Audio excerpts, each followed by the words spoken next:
The BYREDO Flora Kalahari palette just arrived. I ordered from Bloomingdale's and they sent several fragrance samples. There are 18 shades in this palette. This palette is made in Italy.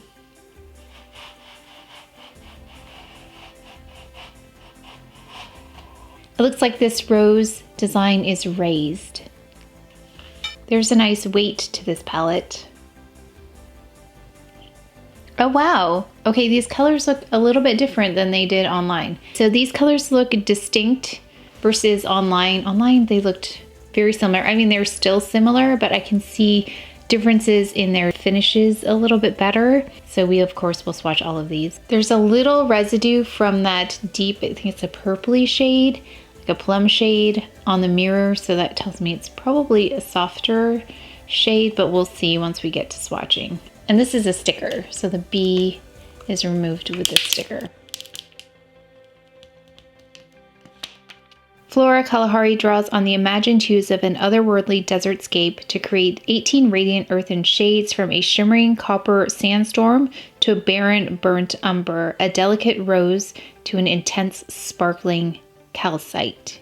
This is limited edition and is arranged in a disrupted series to inspire instinctive application. So it sounds like there was no real rhyme or reason to grouping them together, and that was intentional to inspire, I guess, more creativity. A mix of luminous, easy to wear shades come in both warm and cool undertones in matte, sparkling, and metallic finishes. Some of you warned me about that because, you know, I don't love sparkly finishes, but we'll see how this goes. Its long-lasting formulation delivers crease-free coverage and a highly pigmented finish. Claims are lightweight texture, easy to blend, long-lasting, intense colors.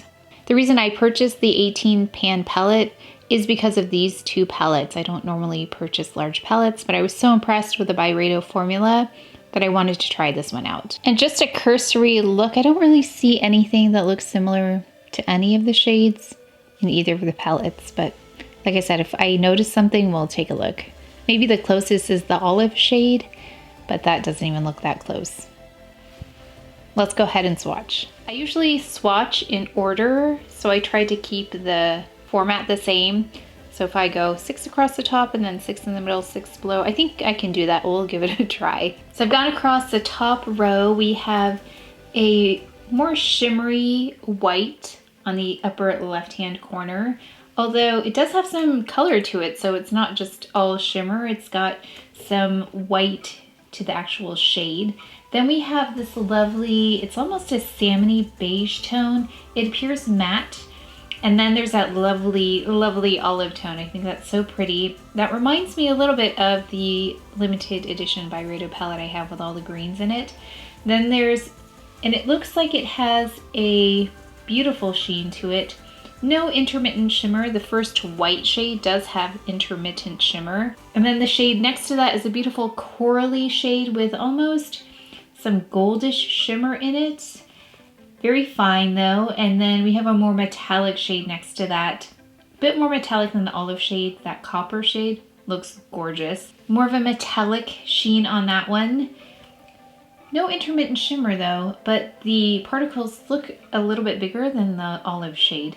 And then we have a beautiful neutral matte on the end there. So it looks like those two mattes are very promising for crease colors. But the way these felt was really creamy, including the metallic shades. Excited to swatch the rest of them. I'm only partially done swatching that middle row, but I wanted to show you that teal shade, which caught my eye online. It's such a pretty shade, and I think you can really see it when you do swatches like this because it's more dense, but I just wanted you to see the lovely shades that are in there. It's really pretty. It's got like a greenish, but then there's something else in there. It's either brownish or red, something else in there. Really beautiful. You can see the other metallic shades, just how pretty they are, but let me finish swatching. But I did want to pause just so you could take a look at this. Okay, wow, I'm just as impressed with this second row here. There's so many beautiful metallics. I am not a shimmery person, as you know, but these are just so gorgeous. I think I would just like to experiment and play around and see what these can do. So starting with the shade on the left-hand side, that's a beautiful metallic shade. It looks like the particles are pretty even, but they look a little bit larger than that olive shade. By the way, that olive shade on the top does appear to have a hint of a duochrome, not as much as this teal one I'm looking at right now. Let's talk about that teal shade. You can see it does almost have like a micro glitter. I can see individual particles, like I can see the perimeter of some of the individual particles. That's how individual they are, but they're not large particles, they're quite fine. And then it's got this shift to it. So it's almost like there's a reddish hue in there. Lovely though. And then we have that's more of an orange shade between orange and coral. Really lovely matte, especially next to that teal. Then we have a gold shade. It's also metallic, a bit of intermittent shimmer, some larger particles in there, nothing distracting though. And then we have that gorgeous, I don't even know what shade that is. It's like between a red and an orange. It's really pretty and very shiny. Yeah, it's stunning. I don't know what to do with that one, but I just love how it looks. And then on the end there, we have a bit of a duochrome going with a pink and almost a goldish, yellowy, greenish kind of shade. Really pretty as well. I can see that topping one of these other shades and really bringing out the color. That's what I love about BYREDO palettes, is they are beautiful for layering and bringing out the potential of each shade.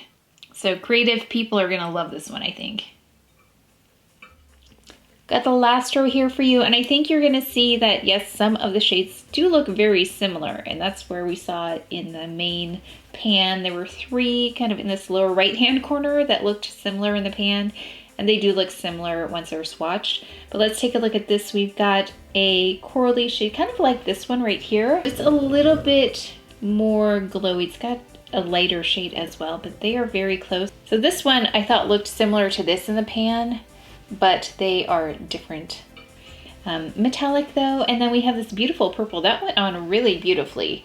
So I'd love to do a one and done with that. Not quite sure how I'm going to showcase all of the shades. I think we'll just play and then see what happens, but I would really love to test this one and this one somehow. And then we've got a matte shade here. Reminds me a little bit of the Natasha Denona, the face palette, where there was a deep and a light version. Felt like that upon swatch, very smooth and creamy. This one was a bit powdery on swatch, but it does look really similar to this one. Yeah, it doesn't have like the greenish hue to it, but it looks very similar. And then this one also looks very similar. They are not exactly the same, but I think you have to have something very specific in mind to really distinguish those 3. But we'll see, we'll play with them and see what happens. But yeah, I thought those would look a little bit different on, or at least swatched, versus in the pan. And I just realized all of the names are on the back, but they are very teeny tiny, but I'll see if I can read them to you. So this shade is Snow Dust, Clay, Faded Eden, The Graces, Sandstorm, Desert Rock, Quicksand, Under the Sky, Earthquake, Petal d'Or, I think, Adventurous, Bravery,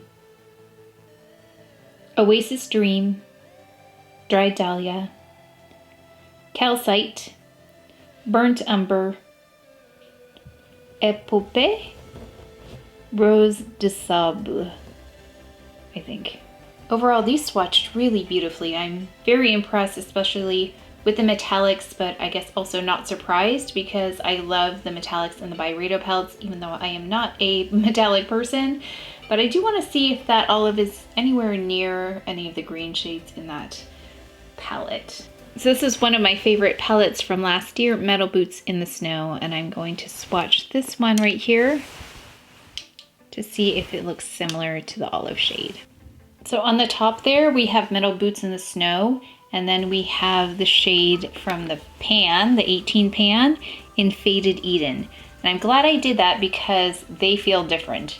So the one from Metal Boots in the Snow, much more creamy than this one. So make sure you are subscribed so you can see these in action. I'll probably have to do a few videos featuring this, or work this in with some other product. But that is it for today's video, so please take care of each other, stay well. If you enjoyed this video, if you learned something, please give it a thumbs up, subscribe, and I will see you next time.